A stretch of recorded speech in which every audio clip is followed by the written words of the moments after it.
Ant-Man has crawled his way back into theaters, and he's ready to lift 10 times his own weight at the box office, so raise your antenna because, you know what, let's just get right to the references and Easter eggs. The new film opens with Scott and his daughter Cassie playing inside an elaborate maze. But if you watch closely, they're actually recreating some of the heists from the first film. Cassie holds up a fake eye for a retinal scan, just like how Scott made a fake thumbprint to get into Hank Pym's vault. Imitation yarn lasers stand in for the laser grid that Scott had to get through in order to steal the Yellow Jacket suit, which was held in, that's right, an inaccessible vault. They say write what you know. Who knew this was also true for elaborate cardboard playsets? Cassie also gives Scott a trophy that reads World's Greatest Grandma. This is also a callback specifically to Scott and Cassie's game of giving one another terrible gifts. Remember when he bought her that ugly plush bunny for her birthday party? Later, Luis tries to pump himself up into taking ownership of XCon, his new security company, repeating the mantra, I'm the boss, I'm the boss, I'm the boss, to himself. He clearly picked this up from Scott, who we heard saying the same refrain while preparing to go big in Captain America: Civil War. XCon itself is sort of a play on the original Marvel comics as well. Scott Lang once founded his own security firm called Ant-Man Security Solutions in South Beach, Miami, along with former rival Maxwell Markham, aka Grizzly. Walton Goggins plays the greedy arms dealer Sonny Birch in the movie, who's lifted from the pages of Ant-Man comics. He's the former CEO of Cross Technologies, the company Darren Cross was creating out of the old Pym Technologies in Ant-Man. In the comics, Birch also collaborates with Obadiah Stane, who was played by Jeff Bridges in the first Iron Man movie. Later, Lawrence Fishburne shows up as a former colleague of Hank's named Bill Foster. This is also a character from the comic books who used Pym-style technology to transform into Black Goliath. In the movie, Bill notes that he and Hank worked together on Project Goliath.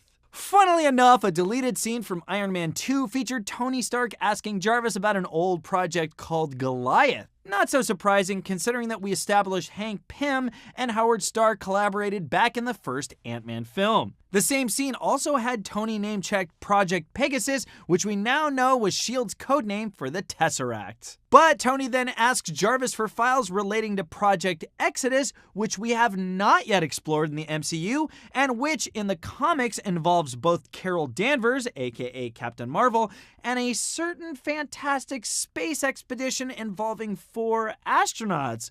What? But let's get back to Ant-Man. Hannah John Kamen's Ghost character also references a villain from the comics, though she's usually an Iron Man villain and a he. In the movie, Ava has a very different backstory and origin that actually works in some additional Marvel lore. We briefly see her father, the bald-headed scientist Elias Starr, in flashbacks. In the comics, Starr is actually the longtime Ant-Man nemesis Egghead. Not to be confused with the Batman villain, that's a totally different Egghead.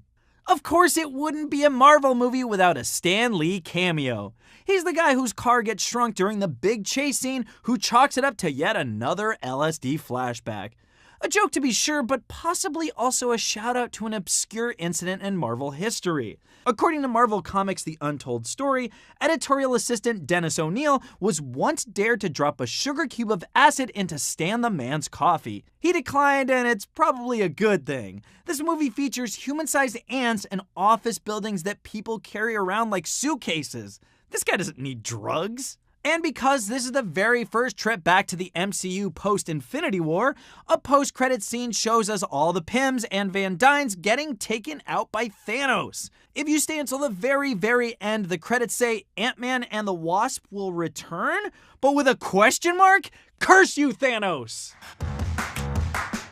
Worse yet, we leave Scott still stuck in that pesky quantum realm where time and space lose all meaning. Which is a real bummer because who doesn't love time and space? Janet Van Dyne warns Scott not to get caught in a time vortex, which sounds bad, but could also relate to a major theory about time travel playing a role in the future of the MCU. I mean, access to a realm where time and space lose all meaning could prove pretty useful if you were, say, trying to reverse a certain finger snap made by a certain oversized purple guy wearing a certain magic glove. So this is almost definitely going to come back in Captain Marvel and Avengers 4, y'all. Take notes. Another major theory surrounding the ending of Avengers Infinity War is that after Thanos snapped his fingers, instead of just dying outright, our heroes ended up trapped inside the Soul Stone in a sort of soul realm? Could Scott use the quantum realm to access the soul realm and retrieve all those other Avengers? Infinity War directors, the Russo brothers, have teased that the quantum realm will have a significant role to play in the future of the MCU, though there are precious few clues in Ant-Man and the Wasp itself. Actual real-world quantum physicist Dr. Spiro Michalakis, one of Marvel's consultants on the movie, teased that the quantum realm will give a better understanding of Carol Danvers and her place in the MCU. Also, it may be worth mentioning that the Marvel Universe has a totally separate antimatter component called the negative zone that's pretty visually similar to the quantum realm and that we visited before in, wait for it, Fantastic Four comics. We're through the looking glass here, people. By the way, Hank Pym's lab from Ant-Man and the Wasp, complete with a tunnel allowing travel into the quantum realm, was actually among the largest single standing sets ever constructed for an MCU movie. Not content to leave it at just Marvel references, Ant-Man and the Wasp riffs on a whole bunch of pop culture. Hey, this is the Marvel comedy franchise, so Scott Lang does what he wants. After their first terrifying encounter with Ghost, Scott's friend Kurt suggests that she may be the Baba Yaga. This is a real supernatural being from Slavic folklore, and it's not just the Ant-Man franchise that has recently made reference to her. In John Wick 2, Peter Stormare's character also compares Keanu Reeves to the Baba Yaga, which he explains is basically like saying he's the boogeyman. At one point, while he's bored and waiting out his house arrest, Scott watches the classic comedy Animal House on TV. The specific scene features Donald Sutherland as Professor Dave Jennings blowing his students' minds with science facts. Here's some of the dialogue. Our whole solar system could be like one tiny atom in the fingernail of some other giant being. That means one tiny atom in my fingernail could be one little tiny universe. Kind of foreshadowing the quantum realm where Scott will soon find himself stuck, possibly for all eternity, right? But before all that fun stuff, there's time for a little whale watching.